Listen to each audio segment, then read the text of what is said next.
Hey guys, welcome back to the Madrid Pundits, a channel for the Madridistas, by the Madridistas and of the Madridistas. अगर तुम इस channel पे नए हो भाई, चैनल को सब्सक्राइब करो, इस वीडियो को लाइक करना एंड इस वीडियो को अंत तक जरूर देखना। भाई आज एक प्रीव्यू वीडियो होगा, मैं आपको ऐसी कॉम्बिनेशंस के बारे में बताऊंगा जहाँ पर रियल मैड्रिड लाइनअप कर सकती है, क्या टैक्टिकली फिट बैठता है, उन सारी चीज़ों के ऊपर गौर फरमाएंगे दोस्तों। तो अगर तुमने वीडियो को लाइक नहीं किया तो यार कर दो यार, ज़्यादा मेहनत नहीं लगती है, पैसे भी नहीं लगते हैं, फटाफट से लाइक करो। एंड भाई अगर तुमको पोस्टर फ्रेम्स चाहिए ऐसे या फिर ऐसे, तुम चेकआउट कर सकते हो एथलेटिक्स इंडिया को, फॉलो करो तुम इंस्टाग्राम पे जाके, उसका भी लिंक मैंने डिस्क्रिप्शन में दे रखा है, ठीक है ना। ये तुम्हारे भाई का ही ब्रांड है, तुम्हारे भाई का ही बिजनेस है, तो जाके यार सपोर्ट दिखाओ वहाँ पर भी।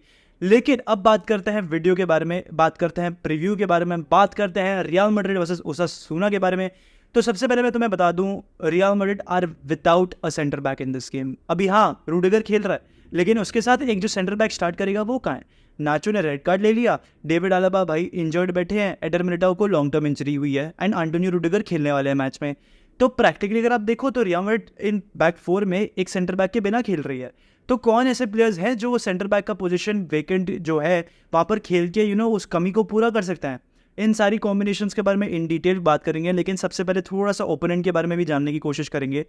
ओसासुना इस समय 10th है ला लीगा में, उन्होंने 8 गेम खेले हैं जिसमें से वो सिर्फ 10 पॉइंट्स पा सके हैं। उतना इंप्रेसिव स्टार्ट नहीं रहा है उनकी सीजन का, मतलब अगर आप जिरोना से कंपेयर करो या फिर आप और टीम से कंपेयर करो, उतना प्रोलिफिक या फिर इतने ग्रेट नहीं लगे हैं ओसासुना। तो आई डोंट थिंक इतनी बड़ी थ्रेट भी पोजेस करते होंगे टू रियल मैड्रिड। अगर एक ऐसा प्लेयर मुझे नाम लेना हो जो कि बहुत थ्रेटनिंग होगा, जो एरियली डोमिनेट कर सकता है रियल मैड्रिड के डिफेंस को, I think that is Budimir. Budimir उनके स्ट्राइकर है and he is a very very tall player. I think Antonio Rudiger को शायद से थोड़ी सी मुश्किलें दे सकते हैं, but considering Antonio Rudiger's record against tall strikers like Victor Osimhen and Erling Haaland, I am not worried. Rudiger can hold his own against Budimir. अभी बुदिमिर के बारे में मैं और चीज़ें बताऊँ तो मोर और लेस ओसासुना की क्या टैक्टिक्स रहती है, वो क्रॉसेस स्पैम करते हैं इस स्ट्राइकर के लिए एंड ये बंदा हेडर मारने की कोशिश करता है। बाकी तो मोर और लेस ये डीपर खेलेंगे, हमारे पास ज़्यादा पोजीशन रहेगा, हम ज़्यादा पोजीशन डोमिनेट करेंगे। तो आप शायद से देख सकते हो कि रियल मैड्रिड की लाइनअप एक 4-4-2 डायमंड में ही लगेगी, जहाँ पर हम पोजीशन डोमिनेट कर रहे हैं, जहाँ पर हम चांसेस भी बहुत बना रहे हैं, लेकिन वो एक लो ब्लॉक मेंटेन करके रखेंगे। वो आपको ज़्यादा मौके देने की कोशिश नहीं करेंगे कि आप और गोल्स मार सको, आप और चांसेस ले सको। ऐसे मौके आपको बहुत ही कम मिलने वाले हैं कल के गेम में। तो Real Madrid have to take the chances very very carefully, and obviously players like Jude Bellingham and Vinicius Junior, they will be absolutely key in this game as well. अगर और चीज़ों के बारे में बात करनी हो, जैसे कि रियल मैड्रिड की पोटेंशियल कॉम्बिनेशंस जो एक डिफेंस में हम खिला सकते हैं, उसके ऊपर ज़रा गौर फरमाते हैं। तो सबसे पहले अगर मैं बोलूँ, मतलब एक प्रेडिक्टेड 11 के साथ जाऊँ, तो मेरे ख्याल से आई थिंक अगर हम ये प्रेडिक्टेड 11 खिलाएंगे ना तो हमारा बहुत ही फ़ायदा है इसमें, बिकॉज हमें एक 4-4-2 डायमंड में ही ऑपरेट करना है प्राइमरीली। और जो 4-4-2 डायमंड के हमारे टैक्टिक्स है उस पर मैं एक डिटेल वीडियो बना ही चुका हूँ, मैंने यहाँ पर तुम्हें लिंक दे देता हूँ मैं फटाफट से, ठीक है ना। तुम जाके चेकआउट करो उस वीडियो को, तुम्हें समझ में आएगा कार्लो एंचेलोटी कैसे खिला रहे हैं अपने प्लेयर्स को। लेकिन अगर मैं उससे रेफरेंस लेकर यहाँ पर अगर अपना डालूँ बात, तो मैं बहुत सिंपली पुटअप कर सकता हूँ कि रियल मैड्रिड मोर और लेस इन पोजीशन या फिर इन ट्रांजिशन एक 3-5 में ऑपरेट करती है, या फिर एक 3-5 में ऑपरेट करती है, लेकिन at times even they operate in a 3-3-4, ठीक है। ऐसी पोटेंशियल कॉम्बिनेशंस लेते हैं, या फिर वो 2-2-6 में भी ऑपरेट करते हैं, डिपेंड्स ऑन द ओपोनेंट। यहाँ पर मोर और लेस क्योंकि ओसासुना एक ऐसी टीम है जो ज़्यादा पोजीशन डोमिनेट नहीं करेगी, अपने आप में रहेगी, तो एक काफ़ी अच्छी चांस ये भी बैठती है कि रियल मैड्रिड एक 2-2-6 में ऑपरेट करे। अब क्योंकि मैड्रिड को वैसी अपॉर्चुनिटीज़ बनानी है इन पोजीशन या फिर इवन इन ट्रांजिशन, तो रियल मैड्रिड को एक बहुत ही सेट डिफेंस के साथ जाना पड़ेगा। यहाँ पर आप लेफ्ट बैक पे खिला सकते हो फ्रान गार्सिया को, राइट बैक पे डानी कारवाल को डाल दो, चल जाएगा। आप रूडिगर को एक सेंटर बैक बनाओ, केपा अरिज़ाबलागा को गोलकीपर बनाओ, लेकिन वो एक सेंटर बैक का क्या, वो एक सेंटर बैक कौन खेलने वाला है भाई, मैं तुम्हें बताता हूँ। फर्डिन मेंडी वो लेफ्ट सेंटर बैक का रोल निभा सकता है, मैं तुम्हें बताता हूँ क्यों। अभी हम अक्सर कोसते आए हैं एंड मैं खुद पर्सनली भी बहुत कोसता आया हूँ फर्डिन मेंडी को, क्योंकि वो ऑफेंसिवली इतना कुछ प्रोवाइड करके नहीं देता, लेकिन भाई साहब defensively he does a very very good job. एक बहुत ही टॉल प्लेयर है, फिजिकली काफ़ी सॉलिड है, मस्कुलर है, तो ये एक ऐसा प्लेयर है जो कि खेल सकता है। अभी ऑब्वियसली हमारे को डिफेंसिवली पोजिशनल प्रॉब्लम्स होगी, बिकॉज फर्डिन मेंडी नेचुरली एक सेंटर बैक तो है नहीं, और रूडिगर को अक्सर पसंद है आगे जाना, चढ़ के खेलना अपने डिफेंडर पे, जैसे कैसे वो हालैंड पे चढ़ता था, कैसे उसने ओसिमैन पे चढ़ा लास्ट गेम, तो वैसी सारी चीज़ें रूडिगर करेगा। तो Ferland Mendy has to be astute in this game. Ferland Mendy को डीपर खेलना है ताकि रूडिगर को ऐसा कोई प्रॉब्लम्स फेस करने के लिए नहीं हो आगे जाके, एंड प्रॉबेबली ये डिफेंस क्लिक कर सकता है। अभी ना मैं तुम्हें टैक्टिकली बताता हूँ कैसे ये फिट बैठता है।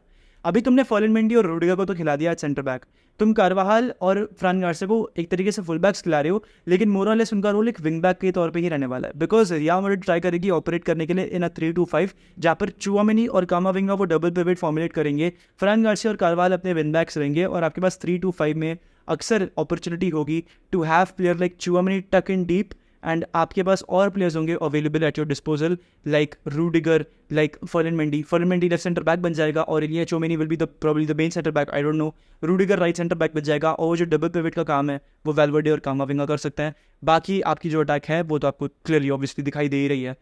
एक कॉम्बिनेशन ये भी हो सकती है। अभी अगर दूसरी कॉम्बिनेशन की तरफ मैं बात करूँ तो यहाँ पर ऑब्वियसली जो मैंने आपको डिफेंस बताई है, वहाँ पर मैं दो चीज़ें करूँगा। फ्रान गार्सिया को लेफ्ट बैक पे या फिर जो लेफ्ट विंग बैक का जो टैक्टिकल रोल है उससे हटा के मैं फर्लिन मेंडी को वहाँ पर स्लॉट इन करूँगा to add in defensive solidarity. Centre back pairing obviously Aurelien Tchouameni और एंटोनियो रूडिगर आपको खिलाना पड़ेगा। यहाँ पर मिडफील्ड में थोड़ा सा आपको शिफ्ट करना पड़ेगा, जहाँ पर आप मिडफील्ड पे कामाविंगा को सेंट्रल डिफेंसिव मिडफील्डर खिलाओगे, टोनी क्रूज को लेफ्ट सेंट्रल मिडफील्ड खिलाओगे, वेल्वर्डे को राइट पे रखोगे और बेलिंगम को स्ट्राइक को खिलाओगे। या तो एक ऐसी पोटेंशियल पॉसिबिलिटी बन सकती है, या फिर आप स्विच कर दोगे कामाविंगा और क्रूज को लोन सेंट्रल डिफेंसिव मिडफील्डर खिला दोगे और कामाविंगा को उसकी लेफ्ट हैंड साइड वाली स्पॉट रखने दोगे। वैसे इसकी पॉसिबिलिटी मुझे शायद से थोड़ी सी कम लगती है, because Toni Kroos at central defensive midfielder मेरे को वो अश्योरेंस नहीं देता जो ऑरेलिया चुआमेनी दे सकता है, बिकॉज ऑरेलिया चुआमेनी भाई जिस तरीके से ट्रांजिशंस को रोकता है ना, वो वाकई में काफ़ी काबिल तारीफ है, एंड उसको ऑब्वियसली उसका क्रेडिट मिलता नहीं है जो उसको मिलना चाहिए। एक पॉसिबिलिटी ये भी है, ठीक है। अभी एक ऐसी पॉसिबिलिटी मैं तुम्हें बताऊंगा जो कि लगभग कुछ 1.5 साल पहले हुई थी अगेंस्ट सेविया, या फिर कौन सी टीम थी I don't remember exactly very well, जहाँ पर Real Madrid were I think 10 man down, and वहाँ पर डैनी कार्वाहाल खेले थे at centre back for some time. Was it Sevilla और was it Manchester City? Sevilla के against I think Carvajal left back खेला था। आई थिंक मैनचेस्टर सिटी वाले game में for quite a long time Carvajal centre back खेला था and he did a decent job. तो I think मैं ये 4 वाली गेम की बात नहीं कर रहा हूँ, मैं जो पिछले साल वाला 21-22 के गेम की बात कर रहा हूँ, मैं उसकी बात कर रहा हूँ, ठीक है ना। मेरे को कोई शौक नहीं है 4 वाली गेम की बात करने में, है ठीक है। पर coming back to my point, I think Rudiger और कार्वाहाल भी एक सेंटर बैक पेयरिंग हो सकता है। आप लूकास वास्केस को राइट बैक पे डाल दो, लेफ्ट बैक पे आप शायद से अगेन फर्लिन मेंडी को डाल दो for that defensive solidarity. Madrid तो भी एक 3-3-4 में क्लिक कर जाएगी, जहाँ पर आप लूकास वास्केस को वो ऑफेंसिव अलाउंस दे रहे हो, पोजिशनल फ्रीडम दे रहे हो, and at the same time आप फर्लिन मेंडी को एक्सपेक्ट कर रहे हो उससे कि वो थोड़ा सा ड्रॉप डीप रहे। रूडिगर बनेगा यहाँ पर मेन सेंटर बैक, कार्वाहाल बनेगा राइट बैक और राइट सेंटर बैक, और मेंडी बनेगा आपका लेफ्ट सेंटर बैक। बाकी जो मिडफील्ड 3 है जो एक डिफेंसिव वॉल क्रिएट करेगी, उसमें चुआमेनी, वेल्वर्डे और कामाविंगा होंगे, तो रेस्ट अश्योर्ड आपको यहाँ पर भी अश्योरेंस मिल सकती है।